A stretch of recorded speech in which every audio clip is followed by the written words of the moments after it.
around here's where the road floods. It was over yesterday. You can see the debris. This is an easy spot to flood. They've had 4 inches of rain here. See there where it's been over. Last year it was over for days. You couldn't get in at all. But the water's dropped today. See, it's not far from the road. This is called Bushy Creek. You see the concrete here? That was originally put there in World War II. This road was built for World War II. It was surfaced by the America. Surfaced this.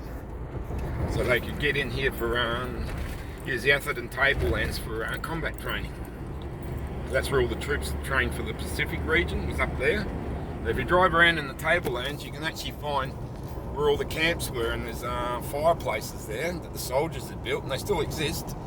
And you can go and find where your relatives were stationed, which is pretty cool. I'd go down to the bird sanctuary, but I've got to get food home. It's too hot, and my dog's in the back, and it's way too hot to leave her there for too long.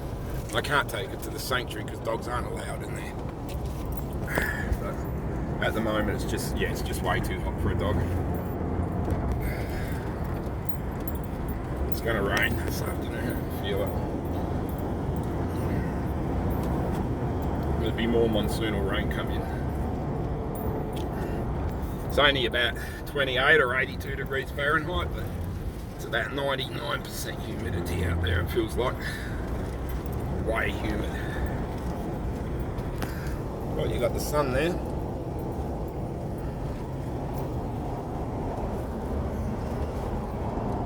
I can see the storm starting to build now. You might be able to see them. They build up very quickly. It can go like this to pouring with rain in half an hour. Very, very quick. This bit of road here is rubbish. And that's repairs. That's because the Aussie road workers are the laziest workers you've ever met.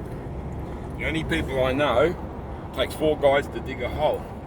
1 to hold the spade, 1 to supervise, 1 that's ready to take over, and 1 that's there to get the water. Pretty good, isn't it? Pretty clever, they got it worked out.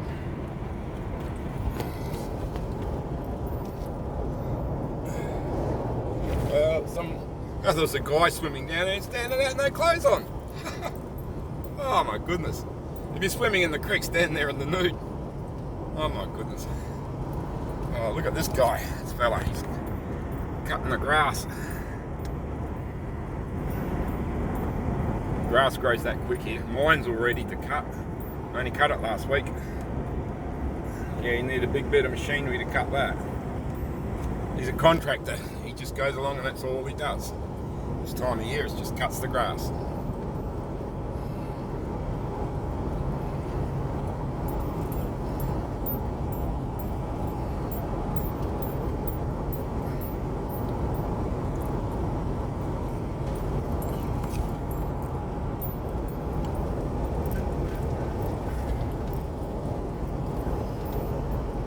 There you go.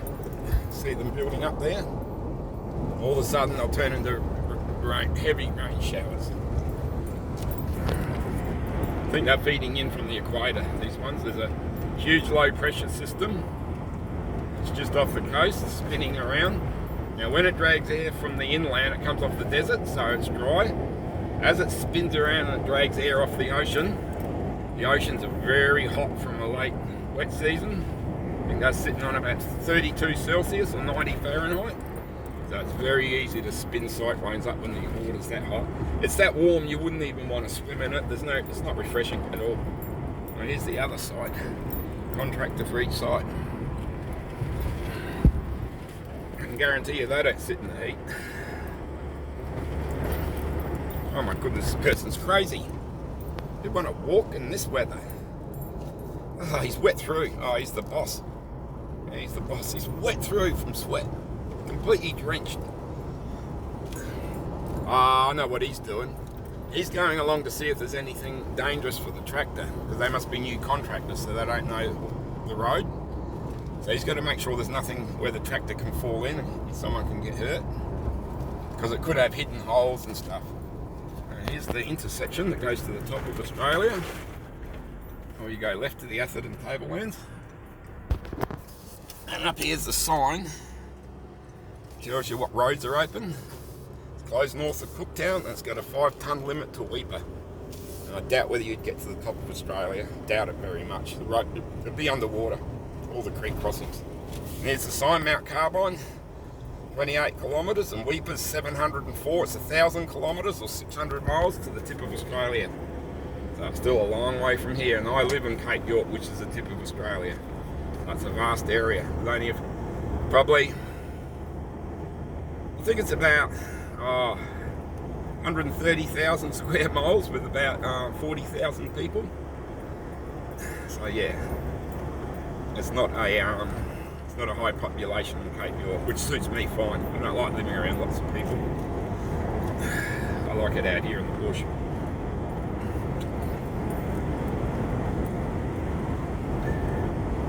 Yeah, this time of day you just want to get home and get all the shopping in before the rain comes. Nothing worse than wet shopping. Look how dark that sky is.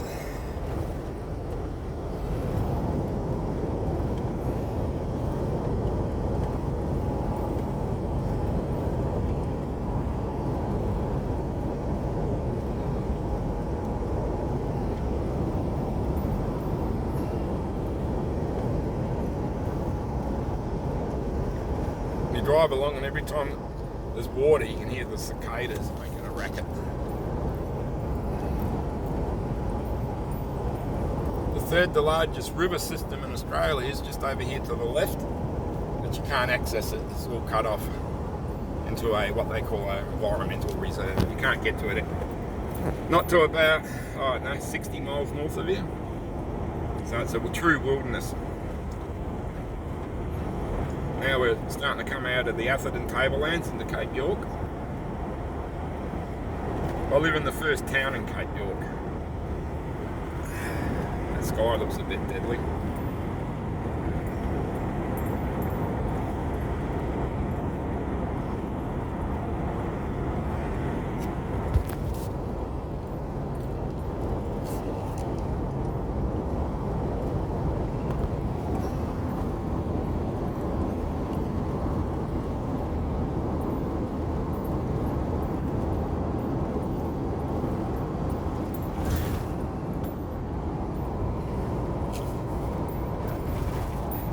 Now that creek I showed you back there, Bushy Creek, is just here as well, and that's where it flows into the Mitchell River.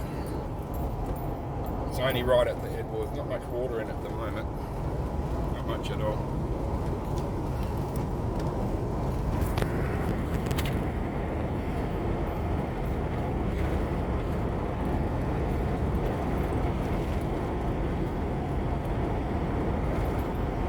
Always signs: unfenced road, beware of stock. Dedicated to the preservation of the wildlife. Now it's a Yowie sanctuary, tell the truth. It's for Yowies and aliens. That's what I think it's there for. The amount of things I've seen fly in there.